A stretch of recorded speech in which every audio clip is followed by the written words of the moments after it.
You don't belong here anymore. The words land before Ethan Cole even has a chance to step fully out of his black SUV. The engine still humming behind him like a reminder of the world he came from.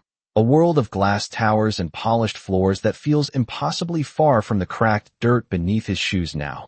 The Texas sun hanging low and heavy over a stretch of farmland that hasn't changed in 7 years. Not really. The same leaning fence, the same weathered barn, the same quiet that presses against your chest if you stand still long enough. Except something is different because the moment he closes the car door, the entire place feels like it's watching him, like it remembers, like it never forgot what he did or what he didn't do. And then he sees her standing there on the porch, Maya Johnson, arms crossed, posture straight, not surprised, not curious, just done, as if she had already lived this moment 1,000 times in her head and decided long ago how it would end. And for a second, Ethan forgets every speech he practiced on the drive out here, every apology carefully shaped in his mind, because none of it fits the look in her eyes. There's no anger burning there, no tears waiting to fall, just distance, just a quiet kind of strength that makes him feel smaller than he ever has in boardrooms full of men twice his age. Maya. He starts, his voice catching on her name like it doesn't belong in his mouth anymore. But she doesn't move, doesn't step forward, doesn't soften, the wind picking up. Just enough to lift the edges of her shirt, the sound of dry grass brushing together filling the silence he can't seem to break. You shouldn't have come back, Ethan, she says, calm, steady, like a fact instead of a feeling. And that's when he realizes this isn't going to be what he imagined. There's no reunion waiting here. No second chance wrapped in nostalgia, just truth. Whatever that truth is, and before he can answer, before he can even figure out how to stand in front of her without feeling like an outsider, something small moves across the yard, fast, barefoot, a blur of motion cutting through the stillness, and Ethan's eyes follow without thinking, locking onto the child running past them, laughter, trailing behind him like it belongs here, like it grew out of this soil. And for a split second the world tilts because the boy slows just enough to glance back, just enough for Ethan to see his face, and everything inside him goes quiet, the shape of his eyes, the angle of his jaw. It's not a coincidence, it's not a trick of light. It's something deeper, something that hits him before logic can catch up. 7 years. His mind does the math automatically. 7 years since he left this place. Without turning around. 7 years since he chose everything else over this. And now there's a child standing in the dust between them like a question no one wants to ask out loud. Ethan swallows hard, his gaze flicking back to Maya, searching her face for anything, confirmation, denial, something, but she's already looking away, like she knew this moment would come and decided she wasn't going to help him through it. Who is he? Ethan asks, the words coming out lower than he expects, rougher, like they've been waiting too long, and Maya exhales slowly, not tired, not defeated, just patient in a way that feels dangerous. That's not your question to ask, she replies, and the way she says it doesn't leave room for argument. But Ethan steps forward anyway, one step, then another, closing the distance that suddenly feels impossible. 7 years, Maya, he says, the weight of that number hanging between them. I think I deserve, she cuts in, finally looking at him again. And this time there's something sharper in her eyes, not anger exactly, but something earned, something built from nights he wasn't here for, from battles he doesn't even know existed. You think this is about what you deserve? And Ethan stops because he doesn't have an answer for that. Not one that sounds right out loud. Not one that makes sense in this place where money doesn't mean anything and time doesn't rewind just because he wants it to. And behind her the door to the house creaks slightly in the wind, the porch boards worn smooth from years of footsteps he never took. And for the first time since he arrived, Ethan feels it fully. Not just the tension, not just the confusion, but the truth pressing in from every side. This place moved on without him. She moved on without him. And whatever he came back to find isn't waiting here the way he thought it would be. But as the boy's laughter echoes again somewhere behind the barn, closer now, clearer, Ethan knows one thing for certain. Whatever Maya Johnson has been hiding for the last 7 years, it's standing right here in front of him. And he's not sure he's ready for what that really means. The air does not move for a long second after her words settle. Like even the wind is waiting to see what Ethan will do next, and he stands there in the dust. A man who built an empire out of decisions, now unable to form a single one that feels right. His eyes drifting back toward the barn where the sound of the boys' laughter had disappeared, his mind replaying that brief glance again and again, trying to convince himself it did not mean what it felt like it meant. But something in his chest has already decided otherwise, something instinctive, something he cannot explain away with logic or distance or time. Maya, I got a message, he says finally, forcing the words out because silence feels worse. An email. No name. Just one line. It said I deserved to know the truth. And for the first time since he arrived, something flickers across her face. Not surprise, not fear, but recognition, quick and controlled, like she knew exactly what he was talking about, but had no intention of helping him connect the pieces. Then maybe you should have listened to it before you came here, she replies, turning slightly as if the conversation is already over. And that simple movement hits him harder than anything else because it feels final, like she has already decided he does not belong in this moment, in this place, in her life anymore. But Ethan does not leave. He cannot. Not now. Not with that question growing louder in his head with every passing second. You could have told me, he says, stepping forward again, his voice tightening despite his effort to keep it steady. 7 years, Maya. Whatever this is, you could have told me. And she pauses at the top step of the porch, her hand resting lightly against the wooden railing that has been sanded smooth by years of use. Years he was not here to see. And when she looks back at him this time, there is something colder in her expression, something that does not ask for understanding. Told you what? She asks, and the simplicity of the question throws him off balance because he realizes he does not even know how to say it out loud, does not know how to claim something he was never here to earn. If that boy is mine, he says anyway, the words landing heavier than he expected. And the moment they leave his mouth, the world seems to sharpen around them, every sound clearer, every breath louder, and Maya's gaze hardens just enough to make it clear he has crossed a line. You left, she says quietly, not raising her voice, not needing to. You made your choice, Ethan, and you did not ask what you were leaving behind then. And there it is, not anger, not accusation, just truth delivered without decoration. And it hits him harder than any argument ever could because there is nothing in it he can deny, nothing he can defend himself against. And for a second he is back in that moment 7 years ago, standing at the edge of this same property with a packed car and a future that felt bigger than anything he had ever known. Telling himself he would come back, telling himself it was temporary, telling himself a lot of things that sounded right at the time, but mean nothing now. I did not know, he says, quieter now, almost to himself. And Maya lets out a small breath that might have been a laugh in another life, but here feels more like disbelief. Exactly, she says, and turns to open the door, the hinges creaking softly as it swings inward, and for a second Ethan thinks she is going to walk inside and leave him standing there with nothing but questions and dust and regret. But before she disappears, she stops, just long enough to add, and you still do not. Then she steps inside and the door closes behind her with a soft, final sound that echoes louder than it should, and Ethan stands there alone, the weight of everything pressing down on him all at once, the quiet stretching out again across the farm, the distant hum of insects, the faint rustle of dry grass, the same sounds that once felt like home now. Feeling like a barrier he does not know how to cross, and he exhales slowly, running a hand through his hair as he tries to steady himself, tries to think, but his thoughts keep circling back to the same image, the boy's face, the way it mirrored something in him he has never seen outside a mirror, and he knows he cannot leave, not yet, not without answers, even if she refuses to give them. And as he turns his head slightly, scanning the property again, his gaze catches movement near the side of the barn, slower this time, cautious, and the boy steps out from behind the wooden structure, watching him from a distance like he is trying to figure out who Ethan is and why he is here.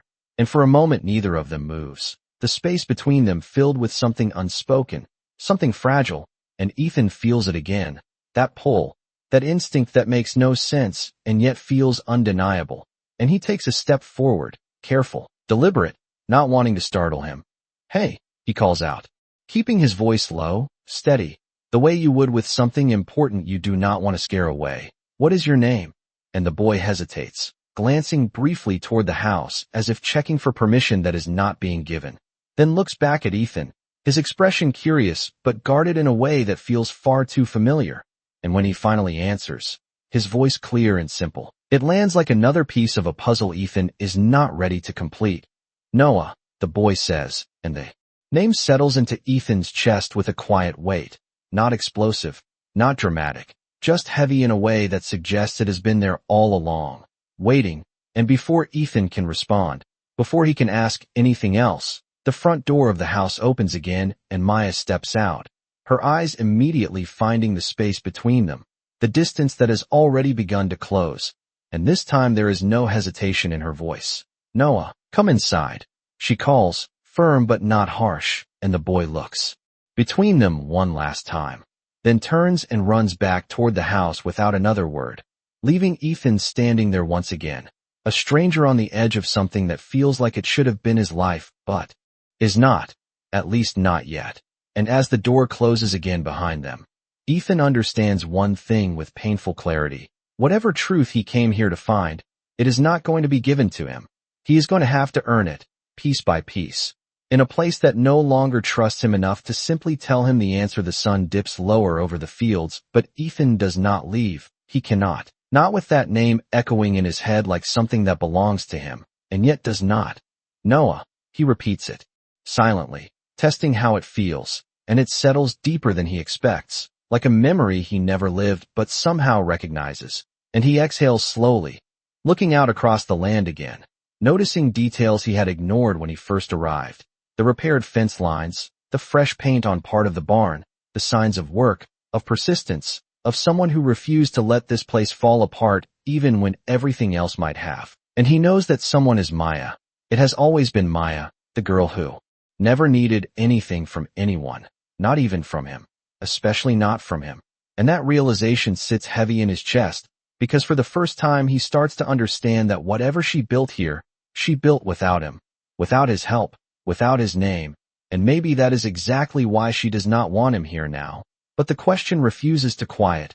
It grows instead, louder with every second. And Ethan turns back toward his car, reaching inside for his phone, the screen lighting up with missed calls and unread messages from a world that suddenly feels irrelevant. Meetings, contracts, numbers, all of it meaningless compared to the one truth standing just a few yards away behind a closed door.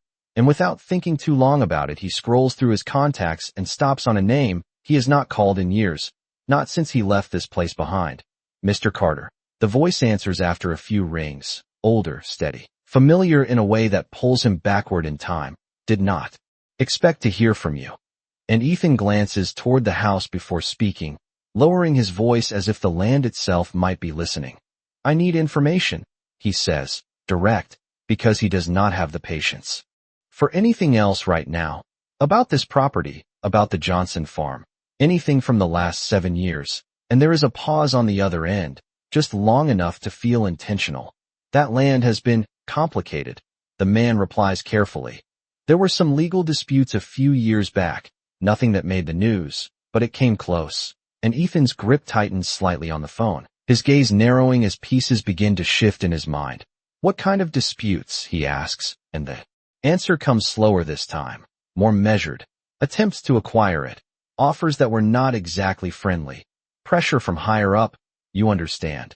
And something cold moves through Ethan at those words, something sharp and immediate. Higher up where? He presses, though part of him already knows he is not going to like the answer. And when it comes, it lands exactly where he feared it would. From your family's company, sir. And for a moment Ethan says nothing, the sound of the wind returning, louder now, brushing through the dry grass like a whisper he cannot ignore. Who authorized it? He asks finally, his voice quieter but more dangerous in its precision, and the man hesitates again before answering. It came from the top, from your father's office at the time. And there it is, the second piece, heavier than the first, heavier than the boy's eyes. Because this is not just about what Ethan left behind anymore. This is about what was done after he left, decisions made in rooms he now controls but did not back then, consequences that landed here, on this land, on her. and he closes his eyes for a brief second, the weight of that realization pressing down harder than anything else so far. "Send me everything you have," he says, ending the call before any more questions can follow. And when he lowers the phone, his hand lingers there for a moment, like he is trying to hold on to something steady in a situation that is quickly slipping out of his control. And when he looks back toward the house again, it feels different now, not just distant, not just closed off, but guarded, like a place that had to learn how to defend itself. And suddenly Maya's words sound different in his head, not just cold, not just dismissive, but protective, deliberate, as if every decision she has made since he left was about keeping something safe, keeping someone safe. And Ethan takes a slow step forward again, then another, drawn back toward the porch, not by confidence this time, but by something closer to necessity. Because if what he just heard is true, then this is bigger than him showing up unannounced after 7 years. This is about a history he never bothered to question, a past that might not have unfolded the way he believed it did. And as he reaches the bottom of the steps again, he stops, looking up at the door, at the place where she disappeared just minutes ago. And for the first time since arriving, he does not knock immediately. He hesitates, because now he understands that whatever conversation is waiting on the other side is not just about him asking questions. It is about him facing answers he may not be ready to hear. And inside the house, unseen but unmistakable, there is movement, the faint sound of footsteps, the low murmur of a voice, and he knows she is there. He knows she is aware of him still standing here, still not leaving. And after a long breath, he finally raises his hand and knocks, not loud, not demanding, just enough to be heard, just enough to say he is not going anywhere this time, not without the truth. Whatever that truth costs him. The knock does not echo loudly, but it lingers, carried by the still air, as if the house itself has to decide whether to answer him or not. And for a moment, nothing happens. No footsteps, no voice, just silence stretching thin between what was and what could be. And Ethan keeps his hand near the door like he might knock again, but he does not, because something tells him this next moment matters more than all the ones before it. And then finally the lock clicks, soft but unmistakable, and the door opens just enough for Maya to stand there again, framed by the dim light inside. Her expression unchanged, but her eyes sharper now, more aware, like she has already decided. This conversation will not go the way he wants it to. "You should go," she says simply, not unkind, not raised, just certain, and Ethan shakes his head before she can even finish the sentence. "No," he replies. The words steady, grounded in something new, not the confidence he used to carry, but something heavier, something earned in the last few minutes alone. "I am not here to take anything from you," he adds, his voice lower now, more careful. "I just need to understand what happened." And that word lands differently this time. Understand, not demand, not assume. And Maya studies him for a second longer than before, like she is measuring whether that shift is real or just another version of the man who left. And behind her, just over her shoulder, Ethan catches a glimpse of the inside of the house for the first time. Not large, not polished, but warm in a way that does not depend on money. A small table with mismatched chairs, a pair of worn boots by the door, a drawing taped crookedly to the wall with bright colors that feel out of place in a world he has been living in. And then the sound of soft footsteps breaks through again, smaller this time, slower, and Noah appears in the hallway. Behind her, stopping just out of reach of the door, his eyes moving between them with a quiet awareness that feels too old for someone his age. And Ethan feels it again, that pull, stronger now, undeniable. But he does not move toward him, he does not speak to him, because something in Maya's stance makes it clear that one wrong step will close this door for good. "Noah, go finish your homework," she says without turning, her voice gentle but firm, and the boy hesitates for a moment, looking at Ethan one more time like he is trying to remember him for later, then nods and disappears down the hallway, leaving the space between Ethan and Maya even heavier than before. "You said you got a message," she says after a beat, her tone shifting slightly, not softer but more focused, like she has decided to engage but only on her terms. And Ethan nods, reaching into his pocket to pull out his phone, holding it up but not stepping closer. One line, no sender, just that I deserve to know the truth, he repeats, and for the first time there is no deflection in her response, no immediate dismissal, Just a quiet exhale that carries more weight than any argument. Then maybe someone decided it was time, she says, almost to herself. And that answer hits him differently than anything else so far, because it confirms what he is starting to suspect, that this was not random, that someone wanted him here, wanted him to see this, to face this. And Ethan takes a careful step forward, not crossing the threshold, but close enough to feel like he is part of the conversation now instead of outside it. My father's company tried to take this place, he says, watching her reaction closely, and this time there is no flicker to hide, no controlled expression, just a brief tightening around her eyes that says everything he needs to know, and his chest tightens in response, not from surprise but from confirmation. I did not know. He adds quickly, not as an excuse but as a statement of fact, and Maya lets out a slow breath, her gaze drifting past him for a second toward the fields before returning. Of course you did not, she says, not accusing, just stating something that feels obvious to her. People like you do not see what happens down here unless it benefits them. And the words land, not sharp but deep, cutting through the version of himself he has carried for years, the one that believed he was different, that he made his own choices separate from the shadow of his family's power.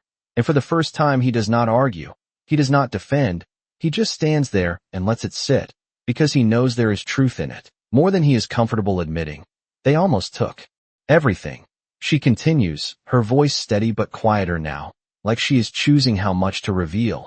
Not just the land, everything that came with it, everything that mattered.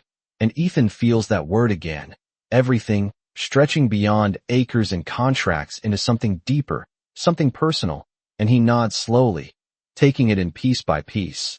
And you stayed, he says, not as a question but as recognition. And Maya's gaze sharpened slightly at that, not offended, not impressed, just acknowledging that he is finally starting to see something real.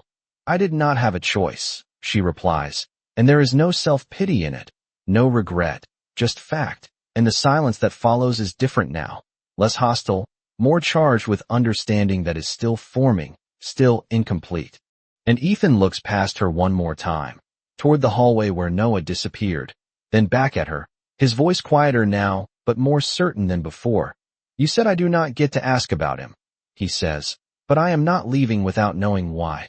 And Maya holds his gaze for a long second, the kind that stretches time just enough to make you aware of every breath, every shift in weight, every unspoken thought hanging between them. And then finally she steps back just slightly, not an invitation. Not yet, but not a rejection either. And that small movement feels bigger than anything else that has happened since he arrived. Because for the first time the door is not just a barrier, it is a threshold, and Ethan realizes that whatever truth he is about to face, it is going to change more than just what he knows. It is going to change who he is allowed to be from this moment forward. The space between them does not close all at once, but it shifts just enough for Ethan to understand that he is no longer being pushed away, and that alone feels like something fragile, something he cannot afford to break. So he steps forward slowly, crossing the threshold without rushing, without claiming anything that is not offered. And the moment he enters the house the air changes, warmer, quieter, filled with the kind of life that does not need to prove itself to anyone.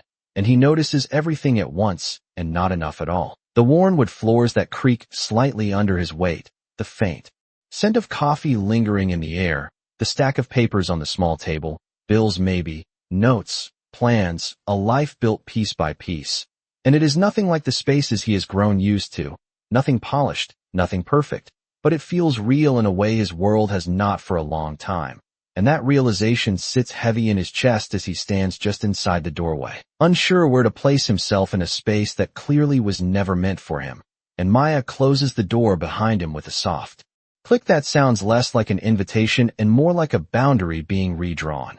You can stand there, or you can sit, she says, gesturing briefly toward one of the chairs by the table, her tone neutral, controlled, and Ethan nods, moving carefully, choosing the seat like it matters. Like every small decision here carries weight, and when he sits he rests his hands on the table without thinking, then pulls them back slightly, suddenly aware of how out of place he feels, how out of place he is, and across from him Maya remains standing for a moment longer before finally taking the seat opposite him, keeping distance even in proximity, her posture straight, her eyes steady, and for a second neither of them speaks, the silence stretching but not empty, filled instead with everything that has not been said for 7 years, everything that cannot be undone.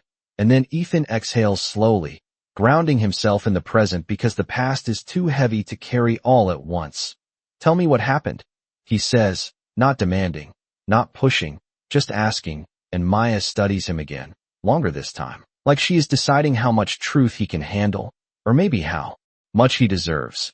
And when she finally speaks, her voice is calm, even, but there is something underneath it, something that does not soften the story it carries.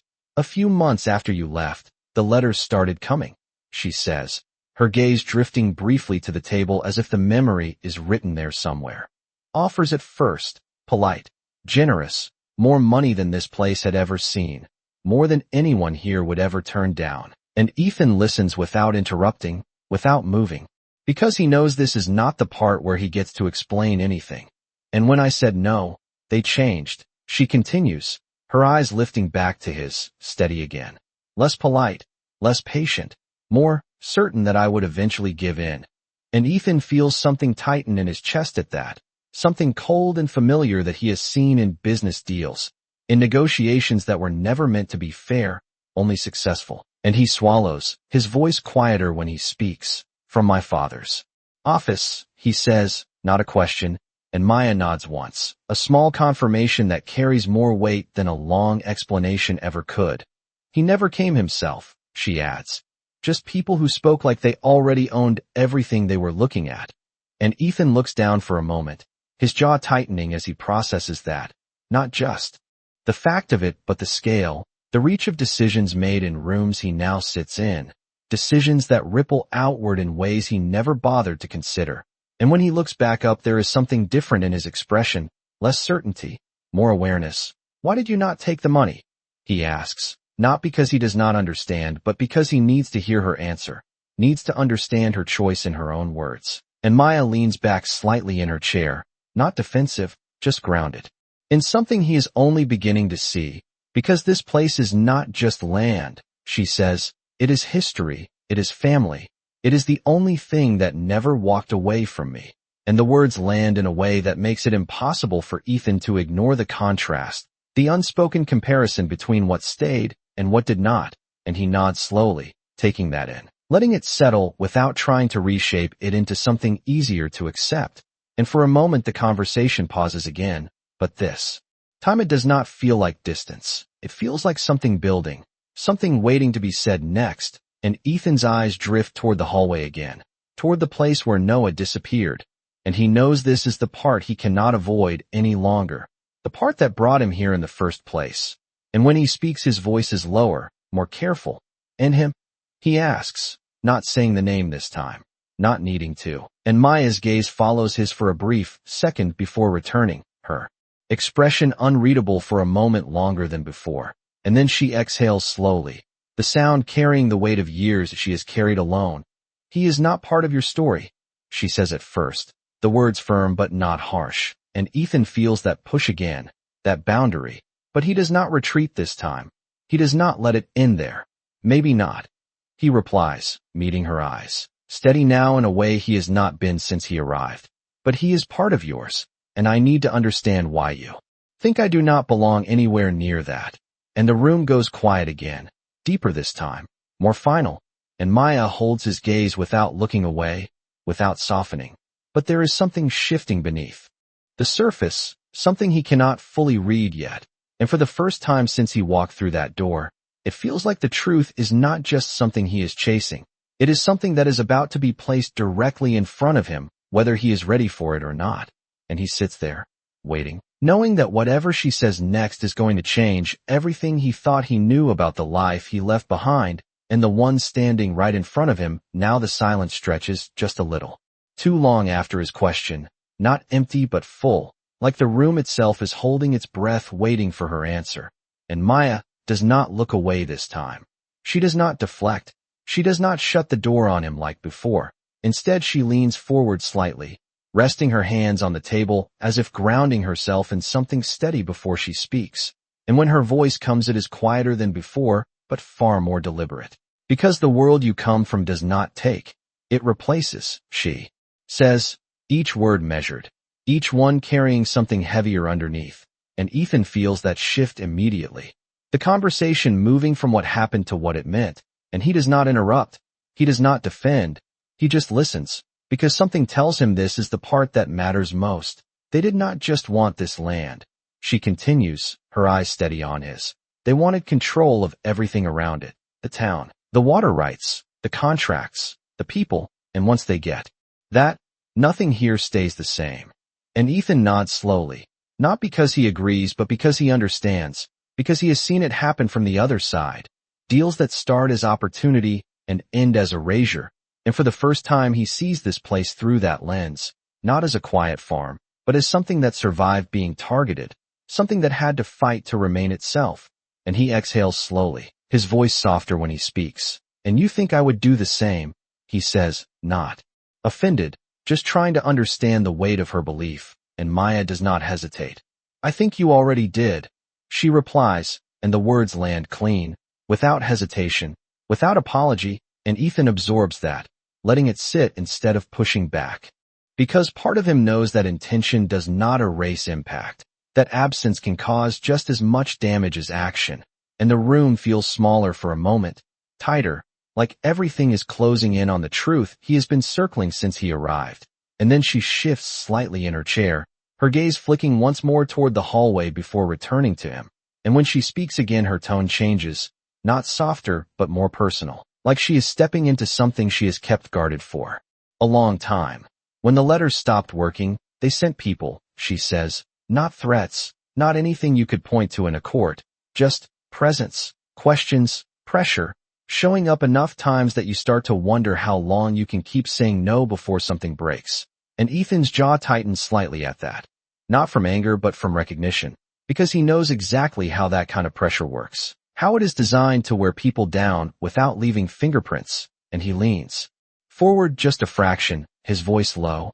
And it did not break you, he says, and Maya's expression does not change, but there is something in her eyes that suggests that answer is more complicated than it sounds.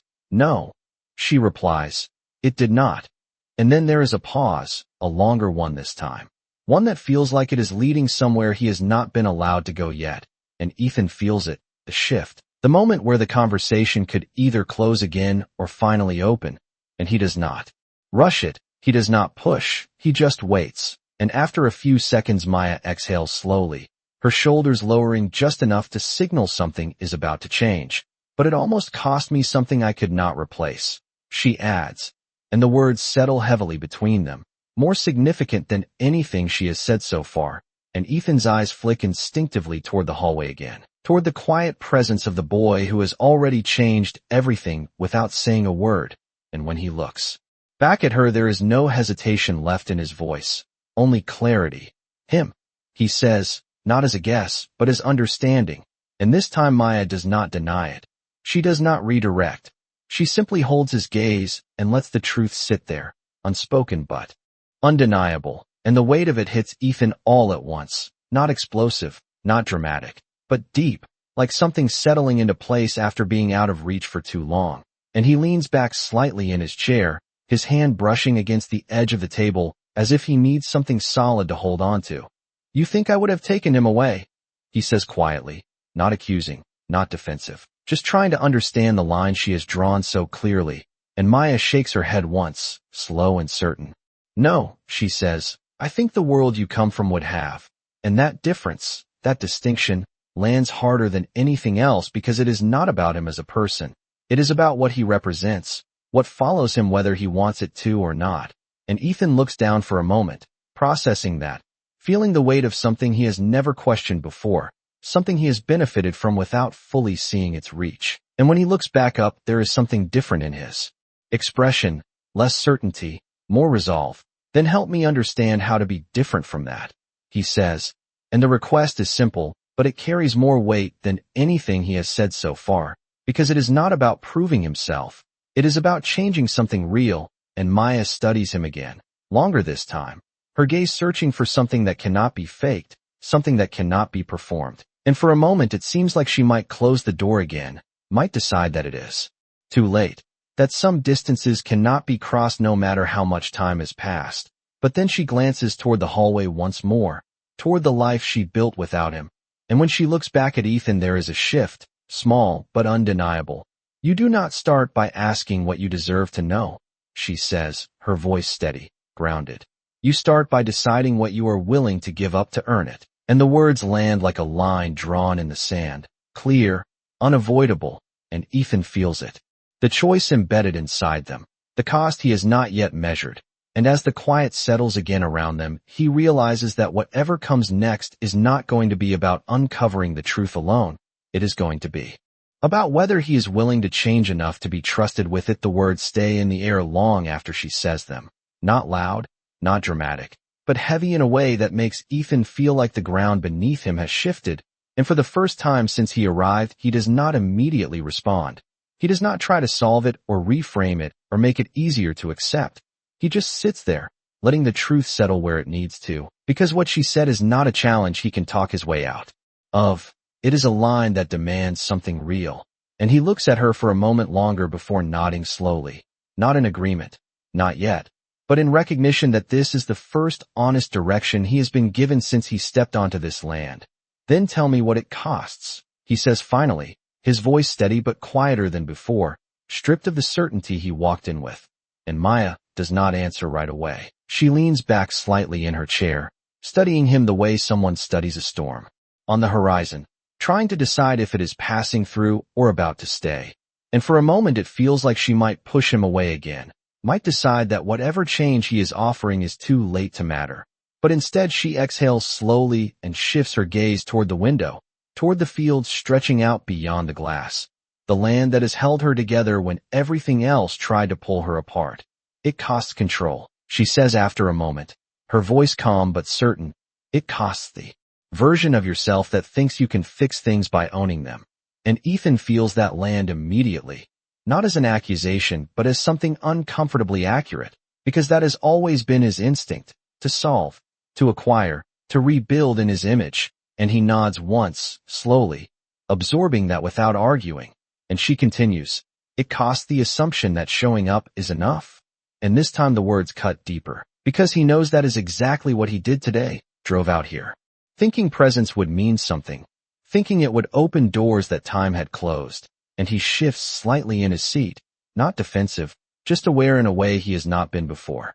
And when he looks back at her, there is something more grounded in his expression, something less about proving and more about understanding. "And if I am willing to give that up," he asks, "then what happens?" And Maya meets his gaze again, holding it for a long second. And there is something different there now. Not trust, not yet, but consideration, like she is weighing a possibility she has not allowed herself to think about before. "Then maybe you start listening instead of deciding," she says. And the simplicity of it almost catches him off guard, because it is not a grand demand, not a dramatic sacrifice. It is something quieter, something harder, and Ethan nods again, more firmly this time, because for the first time the path in front of him feels clear, even if it is uncomfortable, even if it means letting go of everything that has defined him for years. And before he can respond, the sound of footsteps returns, lighter this time, hesitant, and Noah appears again at the edge of the hallway, not hiding now, just watching, his curiosity stronger than his caution. And Ethan notices the way he lingers this time, not retreating immediately, not waiting for instruction, just standing there like he is trying to understand what this moment means. And something in Ethan softens at that. Not outwardly, not in a way he shows, but internally, something shifts. Something that has nothing to do with business or decisions or control. Something instinctive and unfamiliar and yet impossible to ignore. And he glances toward Maya briefly as if asking permission without saying the words. And she watches him carefully, measuring again, deciding again. And after a moment she does not stop him. She does not call Noah back. She just stays still. And that silence feels like the smallest opening he has been given so far. And Ethan turns his attention back to the boy, keeping his movements slow, his voice calm. "Hey, Noah," he says, trying the name again, letting it settle. Naturally this time. And the boy steps a little closer, not fully, but enough to show he is not afraid, just cautious. And Ethan does not rush him. He does not fill the space with unnecessary words. He just meets him where he is. Do you live here? He asks, simple, open, and Noah nods once, his eyes flicking briefly toward Maya before returning. Yes, he says, and there is something steady in his voice that mirrors her more than anything else. And Ethan feels that again, that quiet connection forming in pieces he cannot yet define, and he nods, accepting the answer without pushing further, because for the first time he understands that this is not something he gets to take. It is something he has to be allowed into, slowly, carefully. And he glances back at Maya again, his voice lower when he speaks this time, directed at her but aware of the presence standing between them. I am not leaving, he says, not as a threat, not as a demand, just as a decision. And the words settle differently than anything he has said so far, because they are not tied to expectation, they are tied to intention. And Maya holds his gaze for a moment, reading him in a way that feels deeper than anything he is used to. And then she nods once, small but significant. Then you stay on my terms, she replies. And the line is clear, firm, but not closed. And for the first time since he arrived, Ethan feels it. Not acceptance, not forgiveness, but the beginning of something that might lead there if he is willing to earn it. And as the light outside shifts slightly, casting longer shadows across the floor, he realizes that whatever this place is going to ask of him, it is not going to be easy, and for the first time in a long time, he is not looking for the easy way out. The decision settles into the room like something that cannot be undone. And for the first time since he arrived, Ethan does not feel like he is standing on the outside of everything. He feels like he has been placed at the very edge of something fragile, something that could either open or close depending on what he does next. And he nods once at her words, not as agreement, but as acceptance, because he understands now that this is not about convincing her. It is about proving something over time, and that means starting with the smallest things, the things he has never paid attention to before.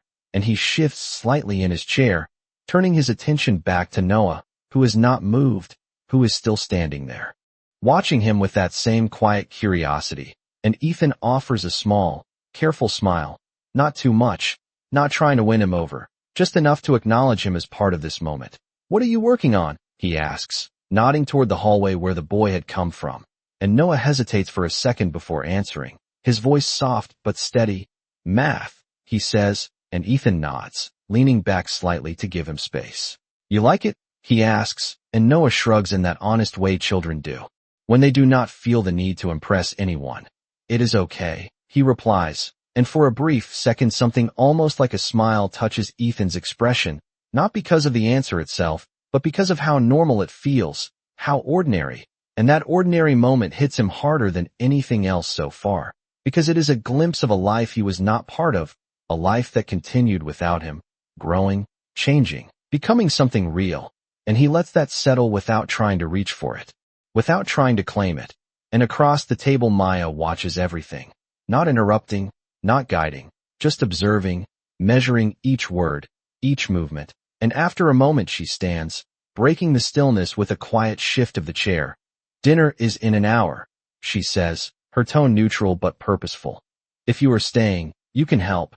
And the words are simple, but they carry weight, because they are not an invitation to talk. They are an invitation to act. And Ethan looks up at her, a slight pause in his expression as he processes what she is offering. Not comfort, not conversation, but participation, and he nods without hesitation, standing as well. What do you need? He asks, and she gestures toward the back of the house, toward a door that leads outside. Water from the pump, and bring in the basket by the fence, she says, already moving, already expecting him to follow, and Ethan does, stepping out of the house into the fading light, the air cooler now, carrying the scent of earth and grass. And for a moment he just stands there, taking it in, because this is not something he has done in years, not something he has needed to do. And yet it feels more real than anything waiting for him back in the city. And he walks toward the pump, the metal handle worn smooth from use. And when he grips it and starts to move it up and down, the resistance surprises him, heavier than he expected, the rhythm unfamiliar, but he keeps going, adjusting, finding the pace. And when the water finally flows, it feels like a small victory, something earned instead of assumed. And he fills the container carefully, not rushing, aware of how easy it would be to spill, to waste. And when he turns back toward the Thence he notices the basket she mentioned, filled with vegetables, simple, fresh, and he picks it up, feeling the weight of it in his hands, not heavy but present, like everything here has a purpose. And as he walks back toward the house, he catches sight of Noah again, standing near the edge of the porch, watching him. And this time when their eyes meet, there is less distance, less uncertainty, and Ethan slows slightly, not wanting to break that shift. "You help with this?" he asks, nodding toward the basket. And Noah nods once, stepping a little closer. "Sometimes," he says, and Ethan nods back, accepting that answer the same way he has accepted everything else here, without pushing for more. And when they reach the porch together, Maya is already there, taking the basket from Ethan's hands without comment.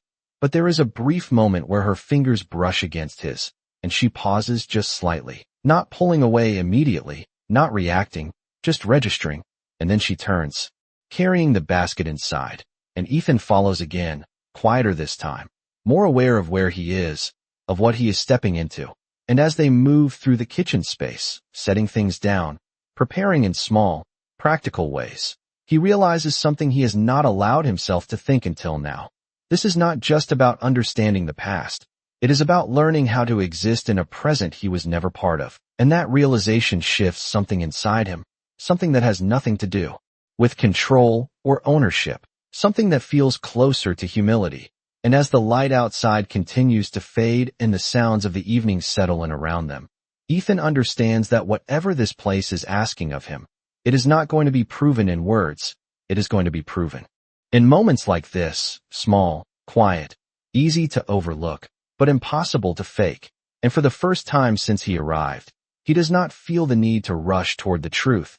He feels the need to earn his place in it. The rhythm of the evening settles into something steady and unspoken, the kind of quiet that does not feel empty but lived in, and Ethan finds himself moving through it carefully, almost instinctively, rinsing vegetables at the sink, drying them the way he has seen Maya do without being told, placing them where they belong without asking.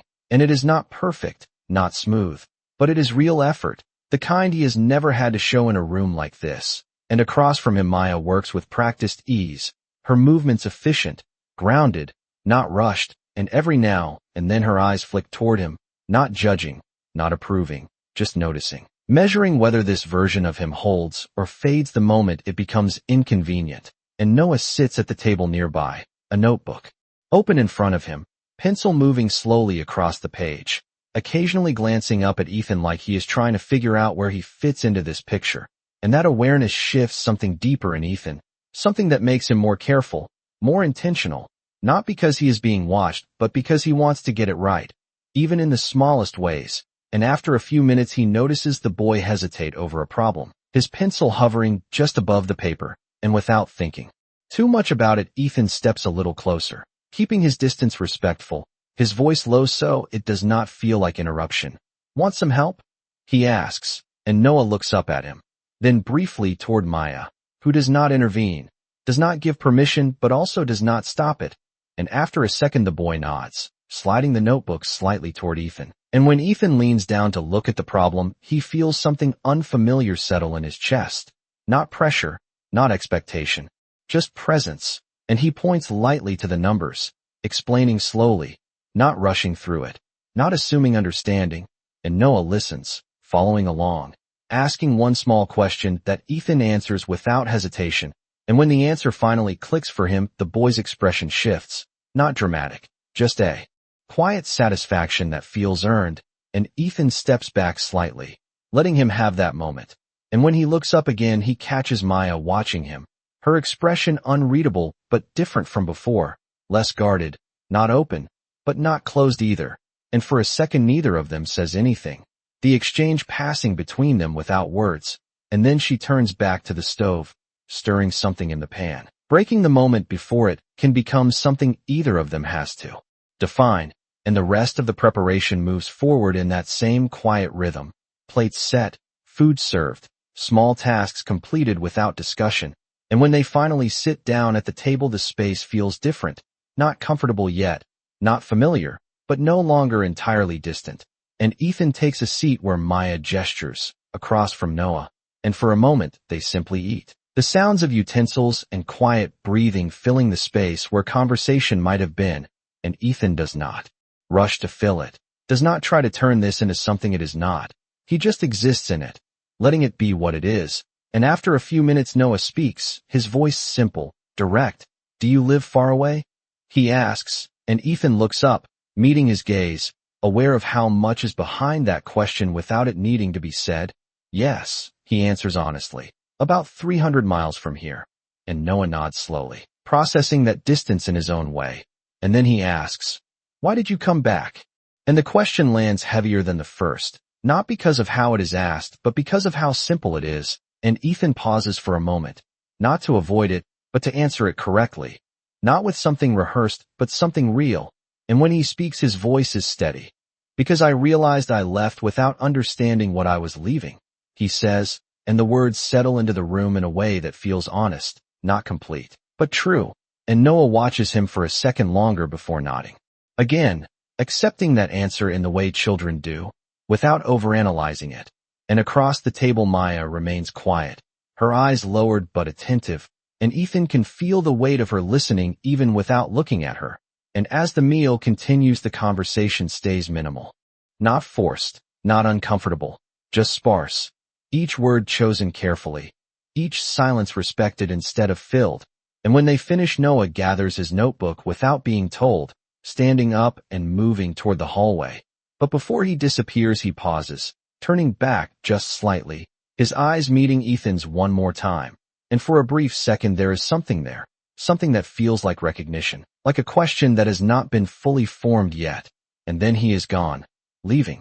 Ethan and Maya alone again at the table, the quiet returning in a different way this time, less tense, more aware, and Ethan exhales slowly, resting his hands lightly against the edge of the table, not claiming the space, but no longer feeling like he does not belong in it. And when he finally looks up at Maya, there is no urgency in his expression, no demand for answers, just a steady presence. And she meets his gaze for a moment, then glances toward the hallway where Noah disappeared. And when she speaks, her voice is calm, but carries a weight that signals something is about to change. "Tomorrow morning," she says, "you will see what this place really means." And Ethan nods once, not asking what that entails, not pushing for details, because he understands now that whatever comes next is not something he will be told. It is something he will be shown. And as the night settles around them, and the last light fades beyond the windows, he realizes that the truth he came here for is no longer something hidden behind a single answer. It is something built into every part of this place. And if he wants to understand it, he is going to have to stay long enough to see it for himself. The morning comes earlier than Ethan expects, not because of an alarm or a schedule, but because the world outside does not wait for anyone to be ready. And when he opens his eyes, the first thing he hears is movement, steady and purposeful, the kind that has been happening long before he arrived and will continue long after he leaves if he chooses to. And for a moment, he just lies there on the worn couch where Maya told him he could stay, staring at the ceiling as the reality of where he is settles in again. Not a hotel room, not a controlled environment, but a place that demands presence from the moment the sun rises. And he exhales slowly before sitting up, running a hand through his hair as he adjusts to the quiet that is not really quiet at all. The distant hum of insects, the soft creak of wood, the faint sound of footsteps moving outside. And he stands, stepping into the day, without hesitation this time, because he knows this is the part she wanted him to see, the part that cannot be explained in words. And when he steps out onto the porch, the light hits differently, softer but clearer, stretching across the fields in long golden lines that make everything feel both simple and significant at the same time. And Maya is already there, a few yards away, checking something along the fence, her movements precise, efficient, like she has done this 1,000 times without needing to think about it. And Noah is with her, carrying a small bucket that looks just a little too big for his hands, but not in a way that slows him down. And Ethan watches for a second before stepping forward, not announcing himself, just joining the space naturally. And Maya glances up briefly, acknowledging him with a small nod before returning to what she is doing, not welcoming, not dismissing, just accepting his presence as something that now exists here. And Ethan moves closer, his voice low when he speaks. "What needs to be done?" And she gestures toward the field without looking up, Irrigation lines.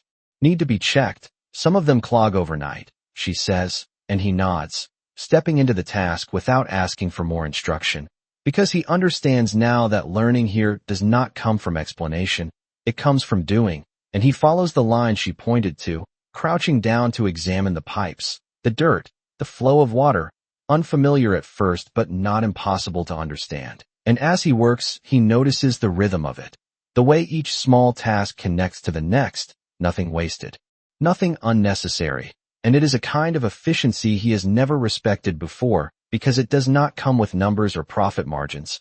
But here it means everything. And after a few minutes Noah appears beside him, watching quietly before speaking. You missed one, he says, pointing to a small blockage further down the line, and Ethan pauses, then nods, adjusting without hesitation. Thanks, he replies, and the boy shrugs lightly, like it is no big deal. But there is something in the exchange that feels important, something that shifts the space between them just slightly, and as they move along the line together, fixing, checking, adjusting, Ethan begins to see what Maya meant. Not just the work itself, but the meaning behind it, the way this place survives because of attention, because of care, because of people who choose to stay and do what needs to be done even when no one is watching.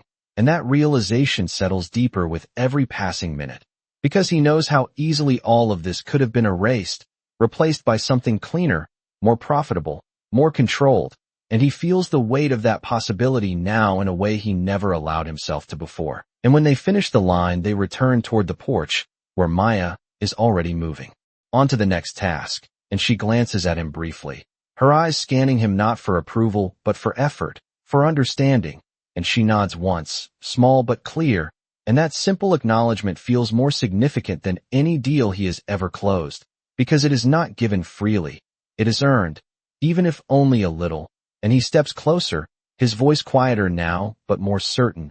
I see it, he says, not explaining, not elaborating, just stating what has shifted inside him, and Maya studies him. For a moment, longer than before, and there is something different in her expression now, not trust, not yet, but recognition, like she sees that something has changed even if she is not ready to believe it will last, and she turns slightly, gesturing toward the rest of the land stretching out beyond them. This is what they wanted, she says, not just the land, but the ability to decide what happens to everything connected to it. And Ethan follows her gaze, taking it in fully this time, not as an asset, not as an opportunity, but as something that holds lives, histories, futures, and he nods slowly, the weight of that understanding settling deeper than anything else so far. And when he speaks again, his voice carries something new, something grounded. Then they are not getting it, he says, and they words are simple, but they carry a certainty that feels different from before, not based on control but on choice. And Maya looks at him again, searching, measuring, and for the first time there is a flicker of something else in her eyes, something that might be the beginning of belief.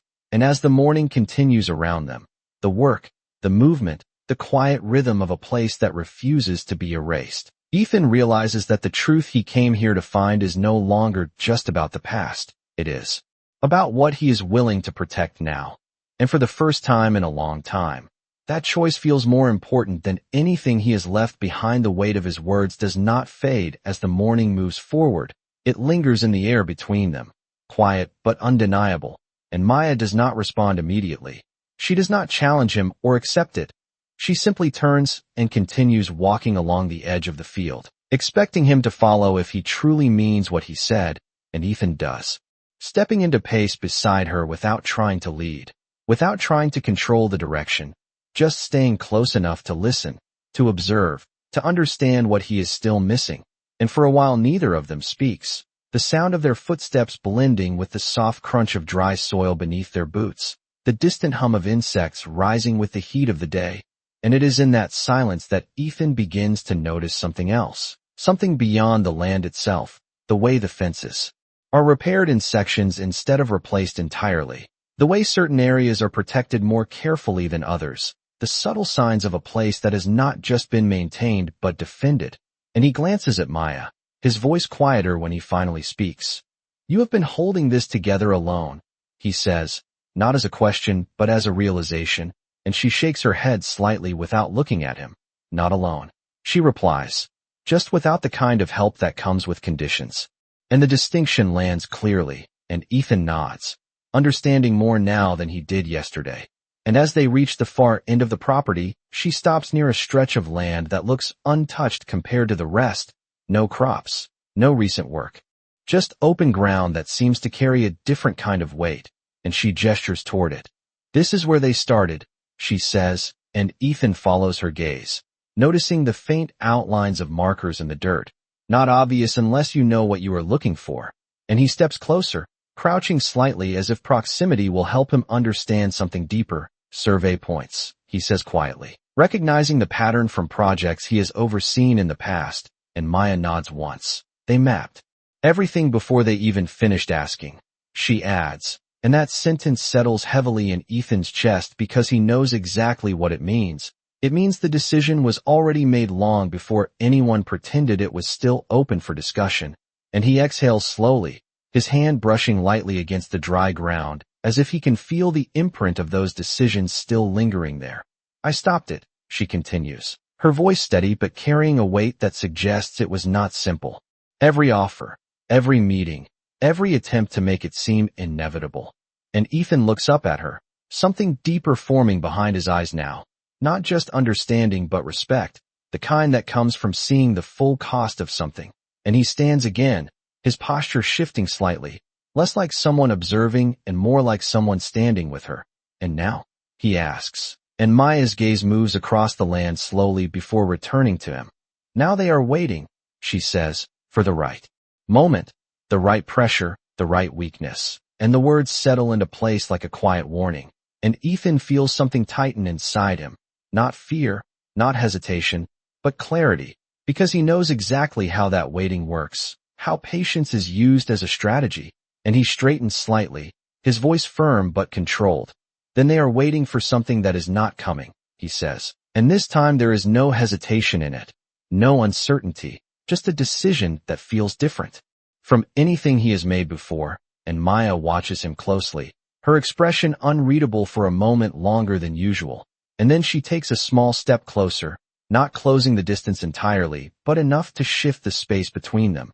You cannot stop something like that with words, she says, and Ethan nods immediately, because he already knows that, because this is not about promises. I am not planning to, he replies, and for a brief second there is something in his tone that echoes the man he used to be, the one who knows how to act, how to move things in ways that are not always visible, but always effective.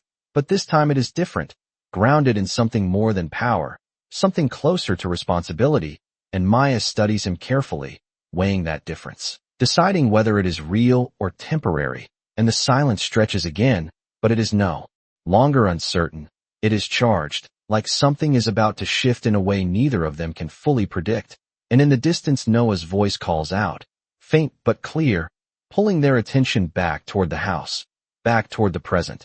And Maya turns first, starting to walk back without waiting. And Ethan follows again, not because he has to but because he chooses to. And as they move across the land together, he feels it more clearly than ever. This is no longer about uncovering a hidden truth. It is about stepping into a reality that was built without him and deciding whether he is willing to stand in it, not as the man he was, but as someone who understands what it takes to protect it now. And when they reach the porch, Noah is waiting, holding something in his hands, something small, something worn, and he looks up at Ethan with a quiet seriousness that feels far beyond his years. Mom said you should see this, he says, and for the first time there is no hesitation in his voice, no distance, just a simple offering, and Ethan steps closer, his attention focused fully now, because he knows whatever comes next is not just another piece of the story. It is something that has been kept, protected, waiting for the moment it needed to be seen, and as Noah begins to hold it out, Ethan realizes that the truth he has been searching for is no longer something hidden in the past. It is something being placed directly into his hands. The object in Noah's hands does not look important at first glance, just a small worn box, edges softened by time, the kind of thing that gets tucked away and forgotten by anyone who does not know what it holds. But the way he carries it, careful, deliberate, tells Ethan everything he needs to know before he even reaches for it. And when the boy places it into his hands, there is a weight to it that has nothing to do with size. Something quiet but undeniable, and Ethan hesitates for just a second, his fingers resting against the lid like opening it might change more than he is ready for. And when he finally lifts it, the world around him seems to narrow. The porch, the fields, the morning light all fading just enough for what is inside to take focus, a folded letter, yellowed slightly at the edges, and beneath it a photograph. And for a moment he does not move. He just looks, because something about it already feels familiar in a way he cannot explain. And then he picks up the photo first, his fingers careful, almost instinctive, and when he turns it toward the light his breath catches without warning. It is Maya, younger, softer in ways time has since reshaped, standing in front of this same house, her hand resting gently over her stomach, not obvious at first, but unmistakable once seen. And the date printed in the corner aligns perfectly with the timeline he has been trying not to fully accept, and everything inside him goes quiet, not chaotic, not overwhelming, just still, like something has finally settled into place whether he is ready for it or not. And slowly, almost without thinking, his gaze lifts from the photograph to Noah, who is watching him closely, not nervous, not uncertain, just present, and the connection he felt before is no longer something abstract. It is real, grounded, undeniable, and Ethan swallows, his throat tightening slightly as he lowers his eyes back to the box, to the letter that still rests inside, and he unfolds it carefully, the paper soft from being opened and closed more times than he can count. And as his eyes move across the words, he feels something deeper begin to shift, not just understanding, but realization, because the letter is not angry, not accusing, it is honest in a way that makes it harder to read. Written in a voice he remembers, but has not heard in years, telling him she found out after he left, that she waited before deciding whether to reach out, that she chose not to because she did not want to bring him back into something he had already walked away from. And each line lands with a quiet weight that builds instead of breaks, because there is no blame in it, only choice, her choice, and that makes it heavier than anything else. And when he reaches the final line, his hand tightens slightly around the paper, not enough to damage it, just enough to anchor himself to something real, and he lowers it slowly, his gaze lifting again, this time to Maya, who stands a few feet away, watching him not with fear or expectation, but with the same steady presence she has held since the moment he arrived. And for a long second neither of them speaks, because there is nothing left to explain, nothing left to hide. The truth is no longer something implied or questioned. It is here, fully seen, fully understood, and Ethan exhales slowly, the sound quieter than he expects, like he is letting go of something he did not realize he was holding. And when he finally speaks, his voice is lower, steadier. You gave me a choice without telling me, he says, not accusing, not questioning, just stating what he now understands. And Maya nods once, her expression unchanged, but her eyes holding something deeper now, something that acknowledges the weight of what he has just read. I gave you the same choice you made before, she replies, calm, certain, and the words settle into him in a way that makes everything clearer, because she is right. She did not take anything from him. She did not hide the truth to control him. She made a decision to protect what she had, to build something without depending on someone who had already chosen a different path. And Ethan looks down again at the photograph, at the version of her he left behind without knowing what would follow, and then back at Noah, who has not moved, who has been watching all of this unfold with a quiet awareness that feels far beyond his years. And something inside Ethan shifts again, not sudden, not overwhelming, but steady, like a foundation being rebuilt from the ground up, and he closes the box gently, holding it for a moment longer before offering it back. But Noah shakes his head slightly, stepping back just enough to make it clear that it is not being returned. It is being given, and Ethan pauses, his hand hovering in the space between them before he accepts what that means. Not just the box, but everything it represents. And when he looks up at Maya again, there is no question left in his expression, only clarity, only understanding, and something else, something quieter but stronger than anything he has brought with him so far. I am not here to change what you built, he says, his voice steady, grounded. I am here to protect it, if you will let me. And the words hang there, not as a promise, not as a demand, but as an offer that comes with no conditions, and Maya holds his gaze for a long moment, searching for something that cannot be faked, something that cannot be said without meaning it fully. And as the morning light shifts slightly around them, casting softer shadows across the porch, the moment stretches just enough to make it clear that whatever happens next is not going to be decided by words alone. It is going to be decided by what he does after this, by whether he truly understands what he has just been given, and whether he is willing to become the kind of man who deserves to keep it. The moment does not explode into something dramatic. It settles instead, quiet and heavy in the way real change always does. And Maya does not answer him right away. She does not rush to accept or reject what he has just said. She simply stands there, holding his gaze with a steadiness that has never needed permission from anyone. And for a long second the world feels like it has narrowed to just the three of them on that porch, the land stretching behind them, the past standing between them, and the future waiting in a way that feels uncertain but no longer impossible. And then Maya exhales slowly, her shoulders lowering just enough to show that something inside her has shifted, not broken, not surrendered, but moved. Protecting something means you stay when it gets hard, she says, her voice calm but carrying a weight. That leaves no room for misunderstanding, not just when it feels right. And Ethan nods immediately, not because he wants to agree, but because he understands what she is really saying, that this is not about one moment, one decision, one promise. It is about time, consistency, presence, all the things he failed to give before. And when he speaks again, his voice is steady in a way it has not been since he arrived. Then I stay, he says, simple, direct, without decoration, and the words do not feel like a declaration. They feel like a starting point, and Maya studies him one last time, searching for hesitation, for doubt, for anything that might reveal this is temporary. And when she does not find it, she gives a small nod, not approval, not forgiveness, but acknowledgement, and that alone feels like more than he deserves. And beside them Noah shifts slightly, his eyes moving between them, taking in something he does not fully understand yet, but can feel all the same.